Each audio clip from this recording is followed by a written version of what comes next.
為落實全面國防加強城市防護力，但是今年將在8月7號上午10點舉行防空演習。為了提醒市民，到時南部3縣市的跨區聯防一定要配合相關人車管制甲疏散。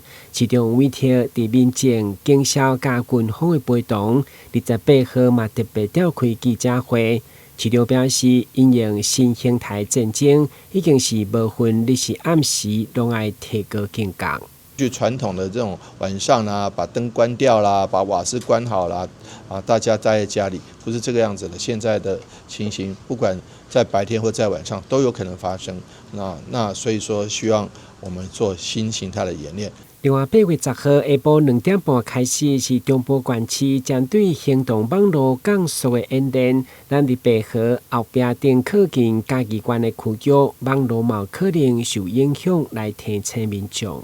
他現在習慣用無線網絡，但是事實上，即便是無線網絡，有可能基地台會遭受的破壞。這種破壞不一定是攻擊，不一定是炸彈，可能是駭客直接在網絡上就直接把你的基地台給這個鎖死。